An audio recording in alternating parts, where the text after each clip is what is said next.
Welcome to my channel AW pharmacy source. तो आज की वीडियो में हम कर रहे हैं हाइपरटेंशन, जो भी एंटी हाइपरटेंसिव ड्रग है उसके बारे में बताने वाले हैं। ठीक है। सो पहले जो आपने जो वीडियो देखा नहीं, पहले हमने जो लिया था जो वीडियो वो था कार्डिक हार्ट फेलियर के बारे में, उसका ड्रग कौन कौन से है उसके बारे में हमने वीडियो बना था। ठीक है। पहले जो भी वीडियो देखा नहीं आपने तो पहले वो जाके पहले देखो। ठीक है। सो अब देखेंगे हम एंटी हाइपरटेंसिव। ठीक है। सो उसके पहले एंटी हाइपरटेंसिव ड्रग देखने से पहले हम हाइपरटेंशन क्या होता है, उसकी पैथोफिजियोलॉजी क्या होता है वो पूरा देखेंगे। ठीक है। सो चलो देखेंगे। सो हाइपरटेंशन क्या है? हाइपरटेंशन मतलब क्या होता है? Pressure of the blood flow fall on the blood vessel. जो भी प्रेशर, जो ब्लड फ्लो होता है अपना, उसका प्रेशर किस पे पड़ता है? ब्लड वेसल पे। उसे बोलते हैं बीपी बोलते हैं। ठीक है। जो भी हाइपरटेंशन हो रहा था उस पे क्या होता है? बीपी मतलब जब हमारी बीपी हाई होती है तो हाइपरटेंशन बोलते हैं। ठीक है। जब हमें बीपी लो होते हैं उसे हाइपोटेंशन बोलते हैं। सो ऐसा उसे बोलते हैं। ठीक है। सर नॉर्मल बीपी अपने कितने हैं? 120 mmHg टू 80 mmHg। ठीक है। तो जो भी 120 mmHg है वो क्या है? अपना सिस्टोलिक ब्लड प्रेशर। ठीक है। सो देन 80 mmHg क्या है अपना? तो डायस्टोलिक बीपी। तो जो भी सिस्टोलिक बीपी और डायस्टोलिक बीपी वो किस पे डिपेंड रहती है देखेंगे। ठीक है। जब अपना जो भी कार्डिक आउटपुट है वो बढ़ा रहता है तो किसकी वजह से? जब भी अपने systolic BP increase, that mean क्या बोलते हैं आप? जो कॉन्ट्रैक्शन ऑफ द वेंट्रिकल है तो उसकी वजह से क्या होता है? अपना कार्डिक आउटपुट इंक्रीज होता है। देन अपना रहता है डायस्टोलिक बीपी। तो डायस्टोलिक बीपी क्या है? डायस्टोलिक मतलब क्या होता है? Relaxation of a ventricle. जो भी वेंट्रिकल की मसल होती है वो क्या होती है? रिलैक्स हो जाती है। तो उसकी वजह से क्या होता है कि डायरेक्टली प्रोपोर्शनल टू टीपीआर, जो भी टोटल पेरिफेरल रेजिस्टेंस है उसके डायरेक्टली प्रोपोर्शनल होता है। ठीक है। सो देखेंगे टीपीआर के बारे में, देखेंगे आगे उसकी डिफिनेशन भी देखेंगे। ठीक है। So then what is hypertension? Hypertension की जो भी बीपी की रेंज है वो क्या है? ठीक है। तो उसमें देखेंगे जो हाइपरटेंशन की बीपी की रेंज है, सिस्टोलिक बीपी है वो 140 से ज़्यादा है। ठीक है। देन डायस्टोलिक बीपी कितनी है? तो 90 mmHg से ज़्यादा है। देन बीपी, देन क्या है? बीपी मतलब क्या हो, किस वजह से बढ़ती है? ठीक है। तो टू सिस्टम एक्ट करती है। कौन कौन से? सिंपैथेटिक सिस्टम, दूसरी है रास सिस्टम। ठीक है। तो वो सिस्टम भी देखेंगे कैसे एक्ट करती, कैसे बढ़ाती है अपने बीपी। ठीक है। तो then which are the cause of the hypertension? Hypertension के कौन कौन से कॉज, जो भी अदर कॉज है, ये दो सिस्टम छोड़ के कौन कौन से अदर कॉज है वो देखेंगे। ठीक है। सो पहला है प्राइमरी हाइपरटेंशन, दूसरा है सेकेंडरी हाइपरटेंशन। तो प्राइमरी हाइपरटेंशन कैसा होता है वो देखेंगे। ठीक है। चलो, तो जो भी प्राइमरी हाइपरटेंशन है वो किस वजह से होता है? Family history problem. जब भी किसी को अपने घर में किसी को एक हाइपरटेंशन का प्रॉब्लम रहेगा तो उसको भी होने के चांसेस है। ठीक है। देन ओबिसिटी जो भी अपना मोटापन बोलते हैं उससे, तो उसकी वजह से भी हो सकता है। देन स्ट्रेस, जो भी एक टेंशन वगैरह रहेगा तो उसकी वजह से भी अपने को हाइपरटेंशन होने के चांसेस है। Then intake of a salt, जो भी मोर इंटेक करते हैं साल्ट, जो भी अपना उसे क्या बोलते हैं हम? मीट, मराठी में मीट बोलते हैं। ठीक है। तो इंटेक, वो भी intake of salt. Then unhealthy diet, जो भी हम अनहेल्दी डाइट खाते हैं जैसे समोसा, जो भी जो खराब तेल रहता है तो उससे तले हुए जो पदार्थ है तो उससे ही हो जाता है। देन मेटाबॉलिक डिसऑर्डर, जो भी मेटाबॉलिक डिसऑर्डर जैसे किडनी फेलियर हो गया, कुछ भी प्रॉब्लम एक लीवर प्रॉब्लम हो गया, जैसे एड्रेनल ग्लैंड एक खराब हो गई तो थायराइड ग्लैंड एक खराब हो तो उसकी वजह से भी जो प्रॉब्लम होगी उससे बोलते हैं हम मेटाबॉलिक डिसऑर्डर। ठीक है। देन और कौन से फैक्टर है? जैसे कि एज भी एक रिस्क फैक्टर है इसका हाइपरटेंशन का। देन अनहेल्दी डाइट वो तो हो गया अपना। ठीक है। यहाँ पे ठीक है। तो सेकेंडरी हाइपरटेंशन कैसा और देखेंगे। तो सेकेंडरी हाइपरटेंशन का प्रॉब्लम है नैरोइंग ऑफ आर्टरी, जो भी अपनी आर्टरी वो नैरो हो जाती है उसकी वजह से सेकेंडरी प्रॉब्लम हो जाता है। देन एड्रेनल ग्लैंड डिसीज, जो भी एड्रेनल ग्लैंड डिसीज हो जाता है जिसकी वजह से, तो उसकी वजह से ही हाइपरटेंशन बढ़ा जाता है। देन कंस्ट्रिक्शन ऑफ अरोटा, जो भी अपना अरोटा रहता है उस पे बैरोसेप्टर हमने देखा था कल। ठीक है। तो उसकी वो भी कॉन्ट्रैक्ट होगा तो उसकी वजह से हाइपरटेंशन हो जाता है। ठीक है। देन किडनी रिलेटेड प्रॉब्लम, जो भी किडनी रिलेटेड जो भी प्रॉब्लम है उसकी वजह से ही हाइपरटेंशन हो जाता है। देखेंगे अभी अगला क्या है। ठीक है। जो भी ब्लड प्रेशर अपना कैसा बढ़ता है, दैट इज हाइपरटेंशन कैसा होता है। ठीक है। So there are two involve in the to increase the hypertension. ठीक है, कौन कौन से 2 सिस्टम है, एक है सिंपैथेटिक सिस्टम, दूसरी है रास सिस्टम। तो देखेंगे तो सिंपैथेटिक सिस्टम में क्या होता है, जब भी न्यूरॉन में सोडियम, ठीक है, कैल्शियम की क्या होती है एंट्री होती है, तो जो भी पोटेशियम है वो बाहर आता है। ठीक है, जब भी पोटेशियम बाहर आता है तो क्या होता है डिपोलराइजेशन, मतलब कि कैल्शियम का जो कॉन्सेंट्रेशन है जो अपने न्यूरॉन में कैसा बढ़ जाता है, तो बढ़ने के कारण क्या होता है डिपोलराइजेशन आइक्रो होता है। तो जब भी कैल्शियम फिर बढ़ने के कारण क्या होता है कैल्शियम टू एक्सोसाइटोसिस। ठीक है, एक्सोसाइटोसिस करने के कारण क्या होता है कि वेसिकल जो अपने वेसिकल है वो न्यूरॉन मेम्ब्रेन के साथ फ्यूज होती है। ठीक है, फ्यूज होने के कारण क्या होता है कि जो भी नॉन एड्रेनलिन है कि वो क्या होता है रिलीज होता है due to burst of the vesicle. ठीक है, देन जो भी नॉन एड्रेनलिन रिलीज हो गया तो वो क्या होता है कि अपने रिसेप्टर पे जाके बाइंड होता है। ठीक है, कहाँ पे रिसेप्टर है उसके, हार्ट पे उसके रिसेप्टर है, तो वहां पे जाके वो बाइंड होता है। जब भी बाइंड होता है तो क्या कौन कौन सी एक्शन शो करता है कि जैसे कि इंक्रीज द बीपी और कार्डिक आउटपुट, ये तो वेसिकल का है, तो वेसिकल पे जाके क्या करेगा वासोकॉन्ट्रिक्शन, और ब्लड वेसल पे जो हार्ट पे जाके क्या करेगा कॉन्ट्रैक्टिलिटी इंक्रीज करेगा। जब भी कॉन्ट्रैक्टिलिटी इंक्रीज होगी तो कार्डिक आउट भी इंक्रीज होगा, देन बीपी भी आल्सो इंक्रीज होगी। देन देखेंगे रास सिस्टम कैसे एक्ट करते थे। रास सिस्टम मोस्ट इंपोर्टेंट। ठीक है, देखेंगे जब भी हमारे बॉडी में जो वाटर का लेवल और सोडियम का लेवल डिक्रीज हो जाता है तो क्या होता है कि मकुला डेंसा सेल एक्टिव हो जाते हैं। जो भी अपनी किडनी पे मकुला डेंसा सेल तो क्या हो जाए एक्टिव हो जाते हैं। तो एक्टिव होने के बाद क्या करती है कि वो भी एक्टिव किसको करता है सिंपैथेटिक सिस्टम को एक्टिव करता है। जब भी अपने को मालूम है कि जो भी न्यूरोट्रांसमीटर है सिंपैथेटिक सिस्टम का, ठीक है, कौन सा है वो नॉन एड्रेनलिन। ठीक है, सो वो रिलीज होने के बाद क्या होता है वो बाइंड करता है किसको beta 1 receptor of JJ cell, जो भी किडनी पे जेजे सेल है तो उस पे जाके वो बाइंड होता है। जब भी बाइंड होता है तो क्या होता है रेनिन रिलीज होता है। ठीक है, तो रेनिन क्या करता है जो भी एंजियोटेंसिन है, एंजियोटेंसिन कहाँ पे लीवर में से आता है। ठीक है, सो लीवर में से जो एंजियोटेंसिन आ रहा है तो रेनिन क्या करता है एंजियोटेंसिन को एंजियोटेंसिन 1 में कन्वर्ट करता है। ठीक है, जब भी एंजियोटेंसिन 1 में कन्वर्ट करने के बाद तो क्या होता है एंजियोटेंसिन 2 में कन्वर्ट करता है with help of angiotensin converting enzyme. ठीक है, सो देखेंगे बाद में जो भी सॉरी यहाँ पे एंजियोटेंसिन 2 चाहिए।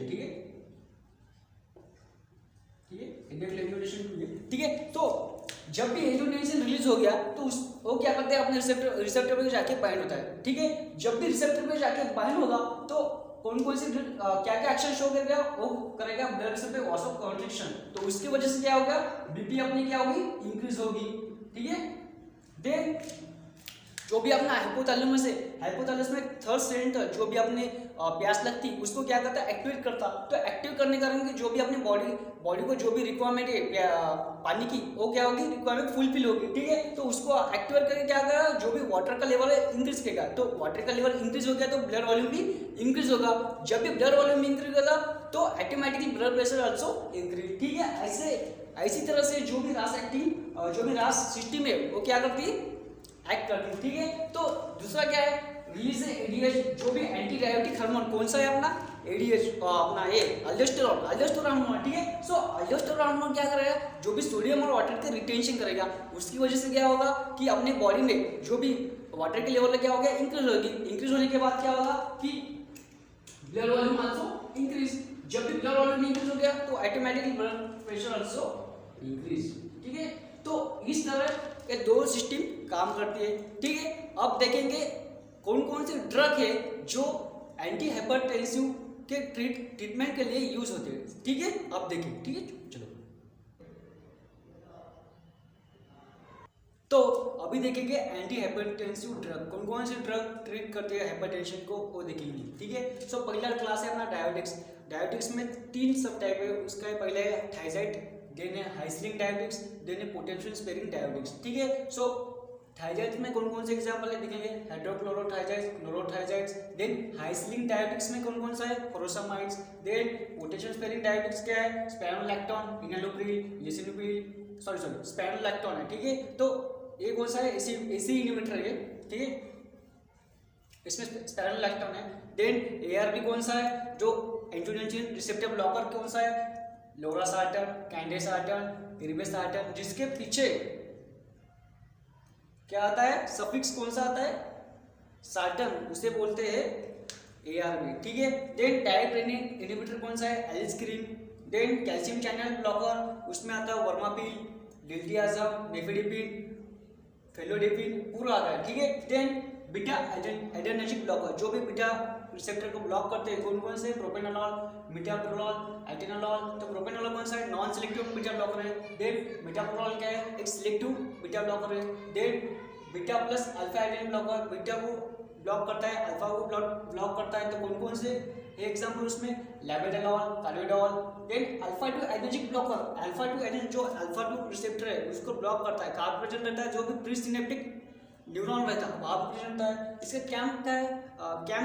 काम क्या है उसका, कि वो क्या करता है कि जो भी ज़्यादा रिलीज होता है, जैसे कि नॉन एड्रेनलिन ज़्यादा रिलीज होता है, तो उसको कम करना किसका काम है, अल्फा 2 रिसेप्टर, ठीक है। देन कौन कौन से एग्जाम्पल इसके, प्रोजेस्टिन एग्जाम्पल है। देन टेराजोस्टिन एग्जाम्पल है। देन फेंटेलामाइन एग्जाम्पल है। देन सेंट्रली अल्फा 2 एडेनोमाइमेटिक, तो उसमें कौन कौन से एग्जाम्पल आते हैं, क्लोनिडीन, मिथाइलोपेट एग्जाम्पल आते हैं, ठीक है। देन वासोडाइलेटर क्या है, वासोडाइलेटर में आता है हाइड्रोजन और मिनोक्सिडिन एग्जाम्पल आते हैं, ठीक है। देन एसी इनहिबिटर कौन कौन से है, देखिए कैप्टोप्रिल, रेमिपिल, ये यहाँ पे लिखा था, ये मैंने रफ कर दिया, यहाँ पे लिखा, ठीक है। सो एसी इनहिबिटर कौन सा है, कैप्टोप्रिल, रेमिपिल, ये पूरा एग्जाम्पल है, ठीक है। तो अभी देखेंगे पूरी इसकी फार्माकोलॉजी, उसको कैसे ब्लॉक करती है रिसेप्टर, कौन कौन से ड्रग कहाँ पे एक्ट करती है, उसकी एक्शन को रोकती है, ठीक है, कैसे ट्रीट करती है, पूरा देखेंगे, ठीक है। और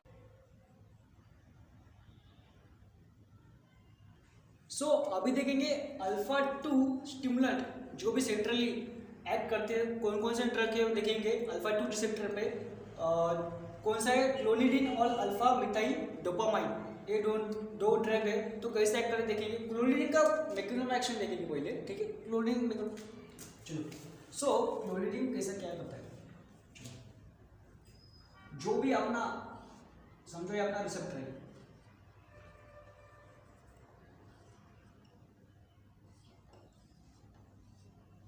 रिसेप्टर कहाँ पर रहता है, यहाँ पे अपना समझो एक रिसेप्टर है अपना, कौन सा, अल्फा 2 रिसेप्टर। ये क्या है, प्रीसिनेप्टिक न्यूरॉन, पोस्टसिनेप्टिक न्यूरॉन,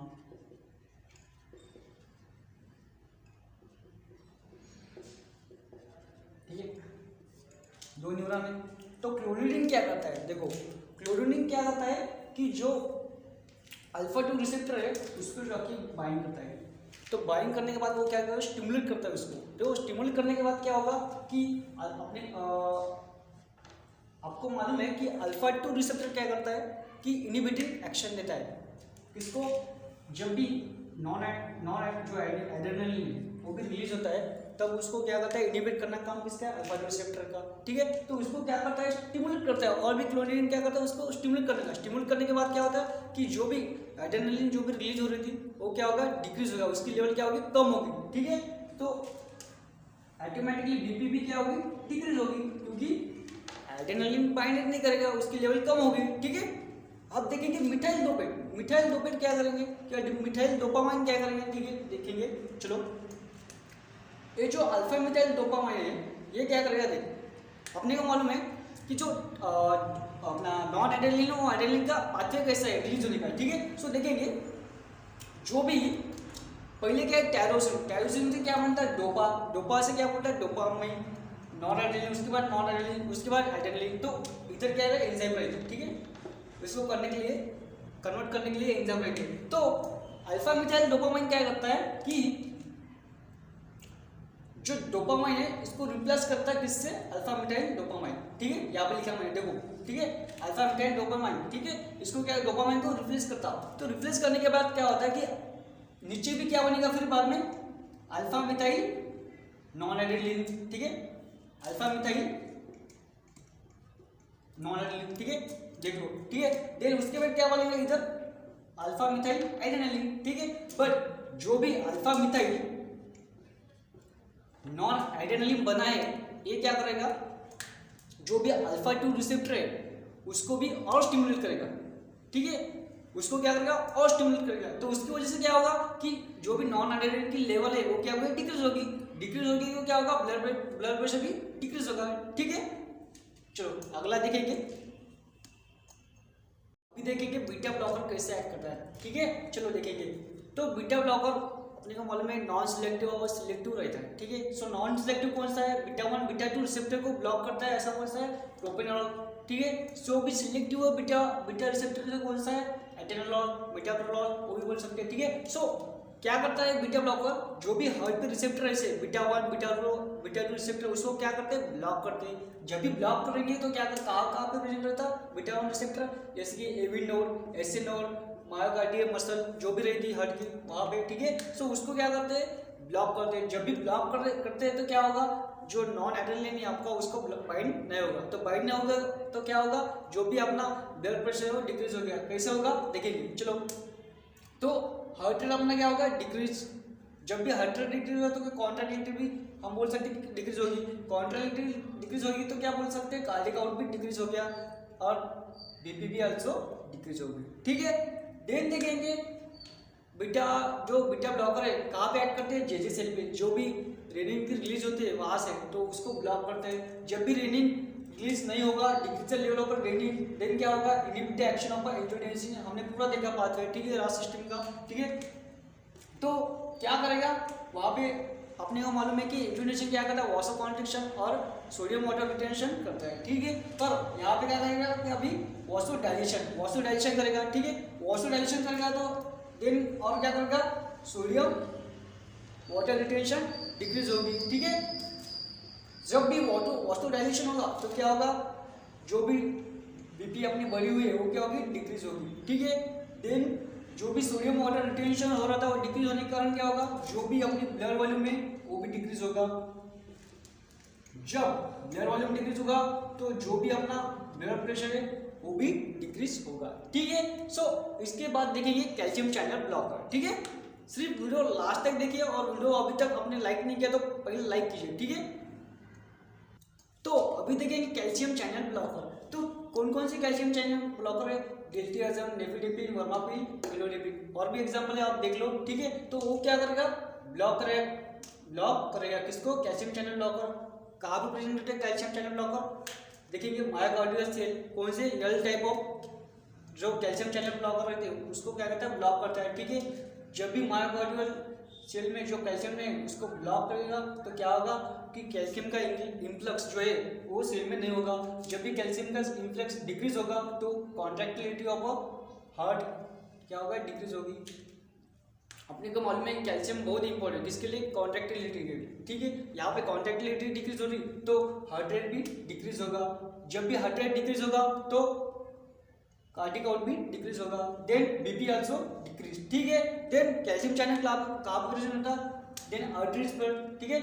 तो आर्टरीज पर क्या करा, देखो जो भी आर्टरी है उसको, अब आर्टरी में जो कैल्शियम का लेवल है डिक्रीज होगा, ठीक है। जब भी इन्फ्लक्स है उसका कम हो गया तो देखेंगे सो क्या होगा, यहाँ पे भी टीपीआर जो भी टोटल वेरिएबल रेजिस्टेंस है वो भी डिक्रीज होगा। उसकी वजह से क्या होगा कि कैल्शियम जो भी कार्डियक आउटपुट है वो भी डिक्रीज होगा। उसकी वजह से क्या होगा कि डिक्रीज द बीपी क्या होगी, डिक्रीज होगी, ठीक है। बट जो डिल्टियाजम है, ठीक है, डिल्टियाजम है उसकी एक्शन मायोकार्डियल सेल और आर्टरीज पे दोनों पे ही सेम है, ठीक है। क्या बोला, डिल्टियाजम की एक्शन मायोकार्डियल सेल और आर्टरीज पे दोनों भी सेम है, ठीक है। बट जो नेफिडिपिन है उसकी एक्शन मायोकार्डियल सेल पे कम है as compare to the arteries, ठीक है। तो नेफिडिपिन किसकी वजह से ज्यादा एक्शन देगा, आर्टरीज की वजह से ज्यादा एक्शन देगा, ठीक है। सो अगला देखेंगे हम, तो अभी देखेंगे हम एआरबी इनहिबिटर्स और जो भी एंजियोटेंसिन रिसेप्टर ब्लॉकर है और एंजियोटेंसिन कन्वर्टिंग एंजाइम को इनहिबिट करने वाले जो भी ड्रग्स है वो देखने वाले हैं, ठीक है। तो अभी देखेंगे एसी इनहिबिटर, ठीक है। तो एसी इनहिबिटर क्या होता है देखेंगे। तो एसी इनहिबिटर क्या करते हैं, जो एंजियोटेंसिन 1 है उसको एंजियोटेंसिन 2 में बनाने नहीं देते, ठीक है। सो बनने नहीं देते, ठीक है। सो कौन कौन से एग्जाम्पल, कैप्टोप्रिल है, लेसिनोप्रिल है और कौन सा है, इनालोप्रिल है, ठीक है। सो ये क्या करेंगे, यहाँ पे जो एंजाइम लगते हैं एसी इनहिबिटर उसको ब्लॉक करेंगे, ठीक है। जो ब्लॉक किया तो क्या होता कि एंजियोटेंसिन 1 है एंजियोटेंसिन 2 में कन्वर्ट नहीं होगा, ठीक है। तो जो भी एंजियोटेंसिन 2 है उसकी एक्शन क्या होगी, पूरी इनहिबिट होगी, ठीक है। जब एंजियोटेंसिन नहीं बनेगा तो उसकी एक्शन ही इनहिबिट होगी, ठीक है। तो कौन कौन सी एक्शन होती थी उसकी, तो देखेंगे जो भी आर्टरो कंस्ट्रिक्शन होता था तो वहाँ पे क्या होगा, वो भी डिक्रीज होगा। तो उसकी वजह से क्या होगा, अपनी बीपी डिक्रीज होगी। जो भी वासो कंस्ट्रिक्शन होता था उसकी वो भी एक्शन क्या होगा, डिक्रीज होगी। तो वासो कंस्ट्रिक्शन डिक्रीज होने क्या होगा, वासो डायलेशन होने के बाद क्या होगा कि डिक्रीज बीपी होगी, ठीक है। देखेंगे जो भी सोडियम वाटर रिटेंशन होता था तो भी डिक्रीज होगा। तो देखेंगे तो उसकी वजह से भी क्या होगा, जो भी अपना ब्लड वॉल्यूम है वो भी डिक्रीज होगा। तो ब्लड वॉल्यूम डिक्रीज होने के बाद क्या होगा, जो भी अपनी बीपी है वो भी डिक्रीज होगी, ठीक है। सो देखेंगे इसके बाद है ARB, ठीक है, एंजियोटेंसिन रिसेप्टर ब्लॉकर, ठीक है। और अगर आपको वीडियो अच्छा लग रहा होगा तो पहले लाइक कीजिए, ठीक है, और चैनल को सब्सक्राइब कीजिए। तो आप देखेंगे ARB एंजियोटेंसिन रिसेप्टर ब्लॉकर, उसकी एक्शन कैसी होती है देखेंगे। तो कौन कौन से ड्रग इसमें आते हैं, लोरासार्टन, कैंडिसार्टन और यूवेसार्टन, जिसके सफिक्स कौन सा है, सार्टन, उसे बोलते हैं ARB, ठीक है। तो ये ध्यान में रखो, ठीक है। देन कैसे एक्शन देता है, देखो जो भी आर्टरी रहती, आर्टरी की स्मूथ मसल होती, उसको क्या करता है, डायलेट करता है। जब भी डायलेट करेगा तो ऑटोमेटिकली बीपी डिक्रीज होगी, ठीक है। देन जो भी ब्लड वेसल होता है उसकी स्मूथ मसल है, उसको भी डायलेट करता है। जब डायलेट करेगा तो बीपी भी डिक्रीज होगी, ठीक है। देन रेनल कॉर्टेक्स में कहाँ पे, जोना ग्लोमेरुलसा, जो भी जोना ग्लोमेरुलसा है तो वहाँ पे क्या करेगा, वो सोडियम और वाटर की रिटेंशन डिक्रीज करेगा। जब भी डिक्रीज करेगा तो क्या होगा, जो भी बीपी ब्लड वॉल्यूम है वो क्या होगा, डिक्रीज होगा। जब भी ब्लड वॉल्यूम डिक्रीज होगा तो क्या होगा, जो भी अपनी जो बड़ी वाली बीपी है वो क्या होगी, कम होगी, ठीक है। देन सिंपैथेटिक नर्व एंडिंग, वहाँ पे भी एक्शन देता, उसकी पूरे एक्शन को क्या करता है, डिक्रीज करता है। तो सिंपैथेटिक जो भी एक्शन है वो क्या होती है, डिक्रीज होती है। तो ऐसी तरह से जो ARB है वो काम करते हैं। तो देखेंगे अगला कौन सा है, ठीक है। चलो अब देखेंगे डायोटिक्स कैसे एक्ट करता है, ठीक है। सो डायोटिक्स में क्या क्या है, थाइजाइड्स है, हाइसिलिन डायोटिक्स है, पोटेशियम स्पेरिंग डायोटिक्स है, ठीक है। तो देखेंगे जो भी थाइजाइड्स है, थाइजाइड्स में कौन कौन से एग्जांपल है, जैसे कि हाइड्रोक्लोरोथाइजाइड्स, क्लोरोथाइजाइड्स, ठीक है। सो वो ड्रग क्या करता है, ब्लॉक करता है किसको, सोडियम, जो भी सोडियम और क्लोराइड और वाटर कौन ट्रांसपोर्टर है तो उसको क्या करता है, ब्लॉक करता है। ये ट्रांसपोर्टर कहाँ पर प्रेजेंट रहता है, प्रेजेंट ऑन अपाइकल मेम्ब्रेन। ये जब हम डायबिटीज का चैप्टर पढ़ेंगे वहाँ पर देखेंगे अपाइकल मेम्ब्रेन कौन सी होती है, ठीक है। सो उसको ब्लॉक करने के बाद क्या होता है, जो भी रीअब्जॉर्प्शन होता है किसका, सोडियम क्लोराइड और वाटर का, वो नहीं हो पाता, ठीक है। तो उसकी वजह से क्या होगा, डिक्रीज होगा रीअब्जॉर्प्शन। तो डिक्रीज नहीं होता तो क्या होगा, इसका क्या होगा, इंक्रीज एक्सक्रीशन क्या होगा, बढ़ेगा, ठीक है। जब भी एक्सक्रीशन बढ़ेगा तो क्या होगा, जो भी वाटर की लेवल, जो भी सोडियम की लेवल, जो भी क्लोराइड की लेवल क्या होगी, डिक्रीज होगी। तो उसकी वजह से ब्लड वॉल्यूम भी डिक्रीज होगा। ब्लड वॉल्यूम डिक्रीज होगा तो क्या होगा, ब्लड प्रेशर भी डिक्रीज होगा, ठीक है। तो आप देखेंगे हाई सिलिंग डायबिटिक्स। तो हाई सिलिंग डायबिटिक्स क्या होता है, उसमें एग्जांपल है फ्यूरोसामाइड, ठीक है। फ्यूरोसामाइड ये क्या है, लूप डायबिटिक्स, क्या है, लूप डायबिटिक्स है। तो देखेंगे इसकी एक्शन। तो फ्यूरोसामाइड कहाँ पे एक्ट करता है, वो करता है sodium potassium chloride ion transporter, ठीक है। जो भी सोडियम होगा, पोटेशियम होगा, क्लोराइड आयन होगा, उसको क्या है, ब्लॉक करता है। तो उसका भी रिअब्जॉर्प्शन नहीं होगा, किसका, सोडियम पोटेशियम क्लोराइड का, ठीक है। तो रिअब्जॉर्प्शन नहीं होगा तो क्या होगा, एक्सक्रीशन बढ़ेगा उनका, ठीक है। जो भी यूरिन थ्रू उनका एक्सक्रीशन इंक्रीज होगा तो क्या होगा, ब्लड वॉल्यूम भी डिक्रीज होगा। जब भी ब्लड वॉल्यूम डिक्रीज होगा क्या होगा, डिक्रीज द बीपी क्या होगा, डिक्रीज होगी। देन देखेंगे जो अपना थर्ड है पोटेशियम स्पेरिंग डायबिटिक्स, ठीक है। तो इसका एग्जांपल है स्पेरोलैक्टोन और एम्बलिलोरॉन, ठीक है। तो देखेंगे ये क्या है, जो भी मिनरलोकार्टिकॉइड रिसेप्टर है उसको क्या है, ब्लॉक करता है, जो भी उसके रिसेप्टर, ठीक है। तो ब्लॉक करने के बाद क्या होगा, जो भी एक्सचेंज ऑफ आयन है वो क्या होगा, नहीं होगी। जो सोडियम चैनल एक्सचेंज करता है वो नहीं होगा। अपने को मालूम है कि जब भी हमारे बॉडी में सोडियम का लेवल जब भी ज़्यादा होता है तो वाटर की लेवल भी ज़्यादा रहती है, ऐसे हम समझते हैं, ठीक है। तो देखिए जब भी सोडियम का एक्सचेंज नहीं होगा तो क्या हो गया कि रीअब्जॉर्प्शन, जो भी सोडियम का रीअब्जॉर्प्शन है वो भी डिक्रीज होगा।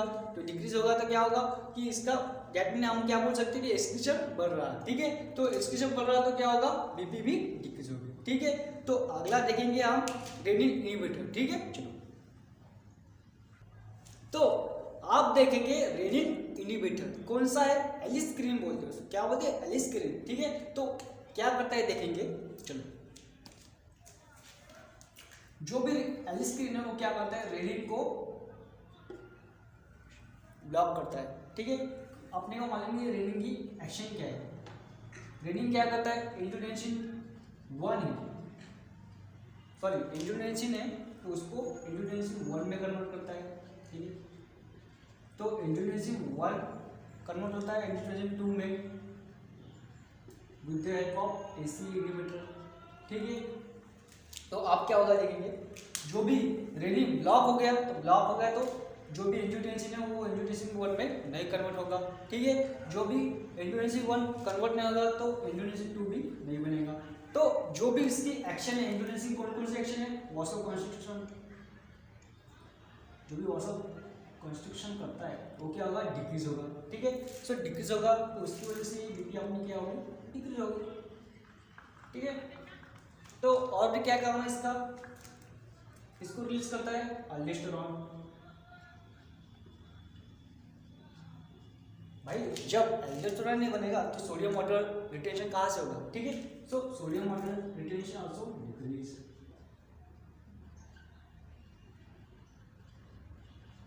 सो सोडियम वाटर रिटेंशन होगा, डिक्रीज होगा तो बीपी अपनी डिक्रीज, बीपी डिक्रीज तो sorry blood volume decrease, blood volume decrease तो बीपी आल्सो डिक्रीज। तो ऐसा पूरा मैकेनिज्म रेनिन इनहिबिटर का है। तो इतना जो भी हमने पढ़ा है उतना सफिशिएंट है, बिकॉज पेपर पॉइंट में जो भी आता है तो कैल्शियम चैनल ब्लॉकर और जो भी बीटा ब्लॉकर है उसकी फार्माकोलॉजी पूछी जाती है। ठीक है, मोस्टली पूछी जाती है, तो वो सिर्फ करके जाने का। ठीक है, ये इतना अपने लिए सफिशिएंट है। ठीक है, मिलेंगे अगले वीडियो में, तब तक के लिए बाय। अगर आपने चैनल को सब्सक्राइब नहीं किया तो पहले सब्सक्राइब कीजिए। ठीक है, और वीडियो को लाइक कीजिए। ठीक है, धन्यवाद।